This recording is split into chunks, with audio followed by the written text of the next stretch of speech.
भीड़ में सबसे हटकर मेरी निगाह उस अजनबी पर कैसे पड़ गई। बस स्टैंड पर कुछ स्कूली बच्चों के अलावा 2-4 ही लोग थे। मई की उस उमस भरी दोपहरी में वह सबसे अलग, कुछ परेशान सा अपने बस के इंतजार में खड़ा था। मैंने अजनबी शहर के भीड़ भरे माहौल से चेहरे पर तैरते परेशानी के भाव को छुपाते हुए उस सीधे साधे आदमी को अपना पता दिखाया। जवाब में उसने उस जगह जाने वाली बस का नंबर और नाम बता दिया। करीब 10 मिनट मैं इंतजार करती रही और इन 10 मिनटों में उसने मेरी बेचैनी, घबराहट और हल्के से डर को मेरे चेहरे पर पढ़ लिया था। वो समझ चुका था कि मैं इस शहर में नई हूं। जाने कब वो मेरे करीब आ गया और क्षमा मांगते हुए मुझसे जानना चाहा कि मैं कहाँ से आई हूं और कहाँ जाना है। उस पर गुस्सा तो बहुत आया कि मेरे पर्सनल मामले में धीरे धीरे दखलंदाजी करना चाह रहा था वह, लेकिन उस शांत और निर्मल चेहरे को देखकर मैं सच्चाई के अलावा कुछ भी बयान नहीं कर पाई थी। दरअसल मैं अपने छोटे से शहर से इस महानगर में नौकरी करने आई थी और एक लेडीज हॉस्टल खोज रही थी।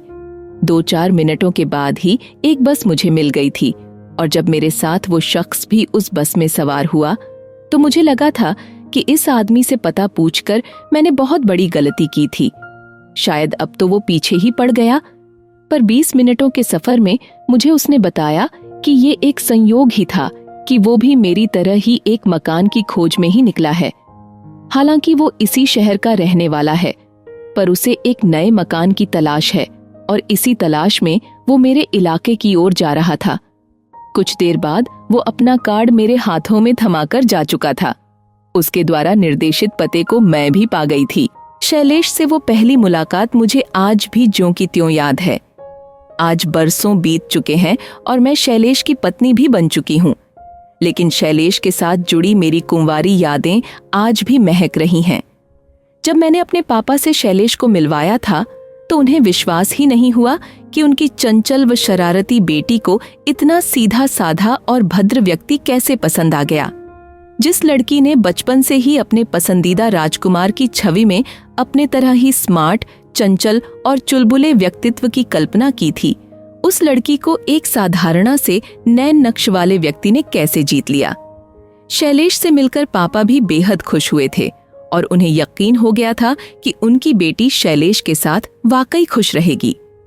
पापा ने जब शैलेश के बारे में जानना चाहा था तो मैं बताते चली गई थी। शैलेश से मेरी दूसरी मुलाकात भी जल्दी ही हो गई थी। वो मुझसे मिलने मेरे हॉस्टल आया था। उसने भी खुशी से बताया कि उसे एक अच्छा मकान मिल गया था। तब तक मैं भी अपनी नई नौकरी और नए शहर के साथ तालमेल बैठाने की कोशिश में लग चुकी थी। शैलेश के अनुरोध पर उसके नए मकान के सामानों और फर्नीचर वगैरह के विषय में मैं सहायता कर दिया करती थी। मैंने देखा कि शैलेश सीधी साधी चीजों में ज्यादा विश्वास करता था। तब मैं उसे साधारण साज सज्जा से हटकर नए जमाने के साथ कदम मिलाने की राय देने से नहीं चूकती थी। इस पर वह मुझे महानगर के चकाचौंध वाली दुनिया से सावधान कराने की कोशिश करता। मैं जिंदगी की कड़वाहट और दर्द भरी सच्चाइयों से दूर एक मौज मस्ती वाली जिंदगी के सपने देखा करती थी। मुझे तलाश थी एक ऐसे हीरो की जो मुझे डिस्को, पार्टी, पिकनिक आदि पर ले जाए, जो खूबसूरत हो। एक शाम शैलेश ने जब बेझिझक मुझसे कहा कि वो मुझे चाहता है और अपने घर वालों से मुझे मिलवाना चाहता है, तो मैं उसके साहस को देखकर खींच उठी थी। गुस्सा तो इतना आया था कि उस बेढंगे आदमी से कहूं कि क्या ऐसा कहने से पहले उसने खुद को आईने में ठीक से देखा भी है। ये तो मेरी उदारता है कि मैं उस जैसे आदमी के साथ दोस्ती निभा रही हूं, पर मैं उस नेक इंसान को कोई दुख भी नहीं दे सकती थी। खुद को संभालकर मैंने उसके प्रस्ताव को ठुकरा दिया था। उस समय शैलेश के चेहरे पर उठे भावों को मैं पढ़ नहीं पाई थी और ना ही उसे पढ़ने में मेरी रुचि ही थी। मेरी सहेली स्तुति ने मुझसे कहा भी था कि शैलेश मुझे बेहद प्यार करता है, पर उसका प्यार मेरे लिए कोई मायने नहीं रखता था। अब मैं उससे कतराने भी लगी थी। एक बार शैलेश ने किसी काम से मुझे अपने दफ्तर बुलाया था, पर मैं पहुंच नहीं पाई। बाद में शैलेश ने मुझसे पूछा था, खुशबू, कल तुम मेरे दफ्तर आने वाली थी ना? मैं सारे दिन तुम्हारा इंतजार करता रहा और शाम को तुम्हारे हॉस्टल भी फोन किया था। तब स्तुति ने बताया कि तुम किसी अंकित के साथ कहीं बाहर गई हुई हो। वैसे कौन है ये अंकित? शैलेश के लहजे में एक अधिकार और प्यार की झलक स्पष्ट थी और मैं इससे चिढ़ गई। क्यों? अब क्या कहीं किसी के साथ जाने के लिए भी तुम्हारी अनुमति लेनी पड़ेगी?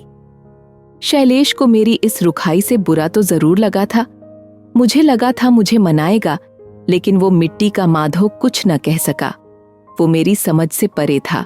उसने बस इतना कहा था, तुम इस शहर में नई हो, तुम्हें अभी अपने सही और गलत दोस्तों की पहचान नहीं है। रात गए किसी अजनबी के साथ। शैलेश की पूरी बात सुनने का धैर्य मुझ में नहीं था। मैंने उसे काटते हुए कहा, शैलेश, मैं बच्ची नहीं हूं, मैं 24 साल की हो गई हूं और अंकित मेरे ऑफिस का दोस्त है। शैलेश ने मुझे समझाते हुए फिर आगे कहा था, तुम अंकित को ऑफिस के एक दोस्त के रूप में ही तो जानती हो और तुम उस पर इतना विश्वास करने लगी हो कि देर रात डिस्को में उसके साथ बिताओ। और मैं एक दोस्त के रूप में इतना भी हक नहीं रखता कि तुमसे कुछ पूछ सकूं? शैलेश सही था, पर तब तक मुझ पर अंकित के प्यार का जादू चल चुका था। मैं उसे एक तरफा प्यार तो करने ही लगी थी, और जब मैं उसकी मोटरसाइकिल पे बैठी शहर की सैर करती, तब मुझे अपने भाग्य पर गर्व होता था। अंकित मुझे डिस्को, सिनेमा और अपने दोस्तों की पार्टियों में भी ले जाने लगा था, पर दूसरी ओर शैलेश जैसे मुझसे और भी ज्यादा चिपकता जा रहा था। उसके सवाल अब मुझे बिंधने लगे थे। उसके साथ समय बिताना अब मुझे भारी लगने लगा था। अंकित ने मुझे जल्दी ही इस लेडीज हॉस्टल के 4 दीवारी की रोक टोक से भी मुक्ति दिलाने का इंतजाम कर लिया। साउथ के एक महंगे अंचल में मुझे जब एक कमरे का फ्लैट किराए पर मिला, तो मैंने आजादी की एक गहरी सांस ली। शैलेश को बिना बताए मैंने अपना सामान लेडीज हॉस्टल से समेट लिया था। हालांकि स्तुति ने मुझे रोकने की असफल कोशिश करने के बाद शैलेश को खबर कर दी थी। शैलेश जब फ्लैट पर आया था, तब मैं अंकित का इंतजार कर रही थी। कुछ ही मिनटों में जब अंकित मुझे लेने आया, तब शैलेश को देखकर उसने एक रूखा सा हाय फेंका था। मैं अंकित के सामने शर्मिंदा हो रही थी कि कहीं वो शैलेश को मेरे दोस्त के रूप में देखकर वेरी पुअर टेस्ट ना कह दे। किसी तरह मैं शैलेश को विदा कर अंकित के साथ बाहर निकली थी।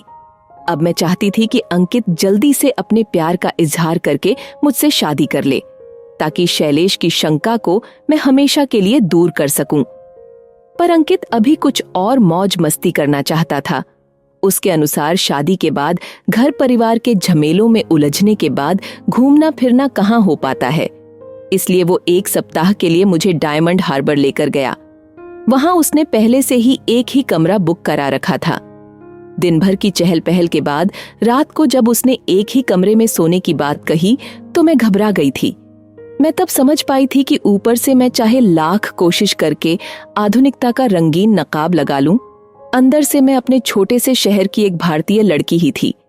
मेरा दिल तब वहां से निकलना चाह रहा था, लेकिन अंकित मेरी अनुनय विनय को ठुकराता हुआ मुझे शराब के पैक बढ़ा रहा था। मैं अब अकेले इतनी रात के यहां से बाहर निकलने की हिम्मत भी नहीं जुटा पा रही थी। तब मुझे शैलेश का ख्याल आया, जो मेरी हर छोटी बड़ी सही गलत बात को पूरी किया करता था।